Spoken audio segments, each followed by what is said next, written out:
Rangkaian ekshumasi terhadap jenazah Sutrimo, orang dekat ex-Jampitsus Febri Adriansyah, telah rampung.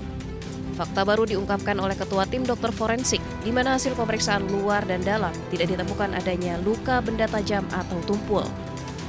Dan untuk mengetahui penyebab mulut Sutrimo mengeluarkan busa sebelum dinyatakan meninggal dunia, tim forensik juga melakukan swab terhadap jenazah Sutrimo. Dari hasil pemeriksaan dalam, pemeriksaan luar dan pemeriksaan dalam, secara visual kami tidak mendapatkan tanda-tanda luka yang dimana diakibatkan oleh karena kekerasan tumpul maupun kekerasan tajam.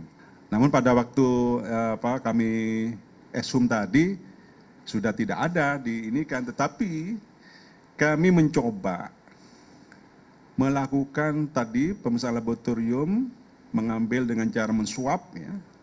Apakah di situ masih ada sisa-sisa dari yang terkandung dari ini, kita tunggu dari hasil laboratorium tersebut. Kabid Humas Polda Metro Jaya menerangkan ekshumasi dilakukan melalui 3 tahapan dan melibatkan tim gabungan Perhimpunan Dokter Forensik dan Mediko Legal Indonesia dari Jakarta, Jawa Tengah, dan Jawa Timur, serta ahli laboratorium forensik, toksikologi, DNA, serta histopatologi anatomi. Pelibatan berbagai institusi dan disiplin keahlian dilakukan untuk menjaga objektivitas, integritas pemeriksaan, dan akuntabilitas ilmiah, sehingga dalam pelaksanaan pemeriksaan dapat diuji dan dipertanggungjawabkan sesuai kaidah keilmuan. Rangkaian ekshumasi berlangsung selama 3,5 jam di pemakaman Bantar Agung Desa Lahar, Kecamatan Wangon, Banyumas, Jawa Tengah. Sampel jenazah yang diambil akan dianalisa di laboratorium selama kurang lebih 2 pekan. Tim Liputan iNews melaporkan.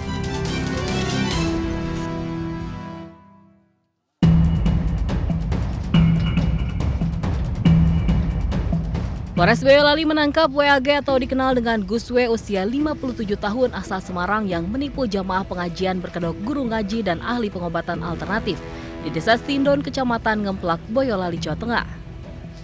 Pelaku berhasil menipu salah satu keluarga jemaahnya berinisial TS usia 49 tahun. Pelaku menggondol uang korban senilai Rp105.300.000 dan menukarnya dengan uang mainan setelah menakuti korbannya dengan isu ilmu gaib, bahwa keluarganya terancam guna-guna jika anaknya menikah dengan calon pasangannya. Uang terkumpul dan akan dilakukan pembersihan guna-guna tersebut. Tidak lama aksi penipuan dijalani saat korban meninggalkan ruangan untuk ke kamar mandi. Pelaku yang juga seorang residivis memanfaatkan kesempatan untuk menukar uang asli dengan uang mainan yang telah disiapkannya. Korban sadar menjadi korban penipuan lalu melaporkan WAG ke Polres Boyolali. Meletakkan uang tersebut di atas piring di suatu tempat itu, kemudian korban beserta dengan suaminya membuka bungkusan tersebut, ternyata yang diketemukan adalah satu ikat uang palsu, yang mana uang asli yang dibungkus terlebih dahulu itu sudah dibawa kabur oleh terlapor. Pelaku juga merupakan residivis kasus penipuan dan penggelapan di wilayah Kalimantan. Dari Boyolali, Jawa Tengah, Tata Rahmanta, iNews melaporkan.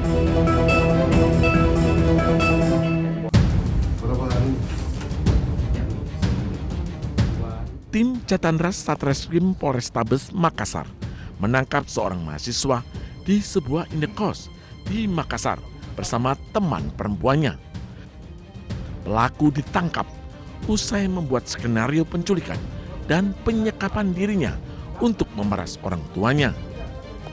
Sebelumnya, orang tua EE mendapatkan pesan dari seseorang yang mengaku menyekap anaknya.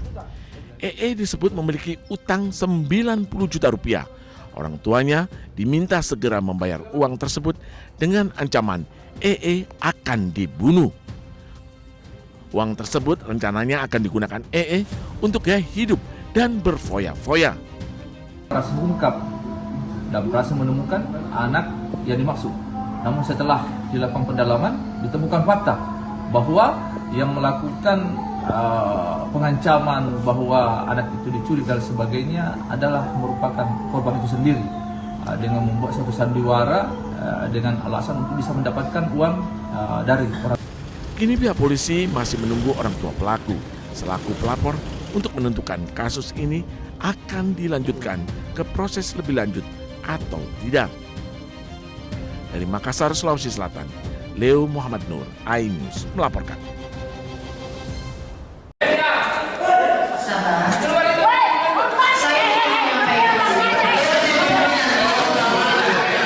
Rapat paripurna DPRD Goa, Sulawesi Selatan memanas.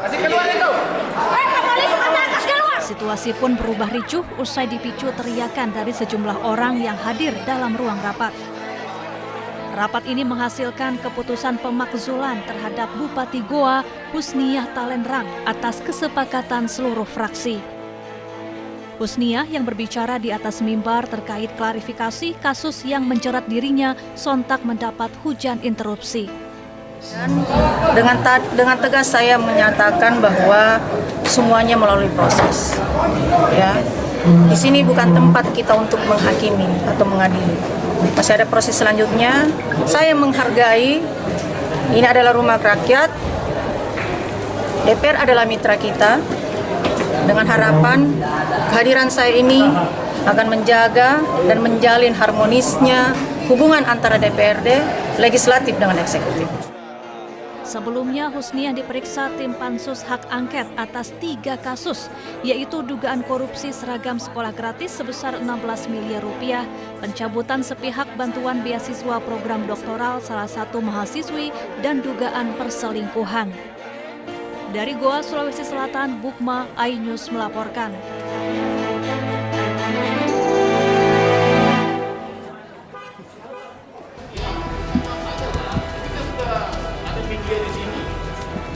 Sidang perdana gugatan perbuatan melawan hukum PMH terkait keabsahan dokumen legalisir ijazah Presiden ke-7 Joko Widodo digelar di Pengadilan Negeri Jakarta Pusat Rabu siang. Agenda sidang adalah penyerahan dan penyampaian perbaikan gugatan dari pihak penggugat yakni Bonatua Silalahi dan Muryono Aladin. Kuasa hukum penggugat menyampaikan majelis hakim serta pihak tergugat telah menerima berkas perbaikan gugatan tersebut. Substansi utama yang dipermasalahkan adalah terbit dan digunakannya legalisir fotokopi ijazah Joko Widodo saat mencalonkan diri dalam Pilkada Solo, Pilgub DKI Jakarta hingga Pilpres yang dinilai tidak memenuhi syarat formil administrasi, seperti ketiadaan tanggal dan tahun pengesahan. Makanya ini saya merasa bahwa dengan tiadanya tanggal itu menghilangkan jejak penelusuran, sehingga kita tidak bisa mengkoreksi benar nggak dulu dilegalisir. Kita tidak bisa mengkoreksi, dulu kalau seingat saya ada tahun sekian, tahun di waktu yang sama ada juga yang melegalisir. Ini mengaburkan penelusuran kita, seperti itu. Sebelum berlanjut ke sidang pembacaan gugatan, upaya mediasi telah dilakukan sebanyak 4 kali. Namun rangkaian mediasi mengalami kebuntuan akibat ketidakhadiran para tergugat utama secara langsung.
Iya bang.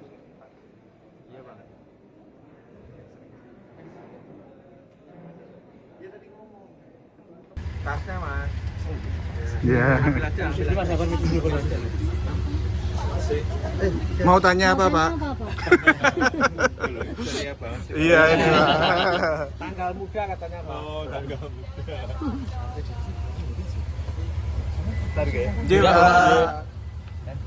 Tadi cuma katakan ya.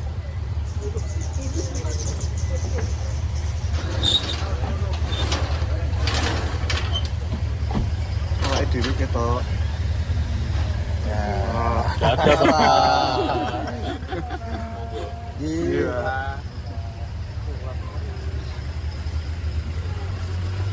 Awas buri mobil, awas. Tuh enggak.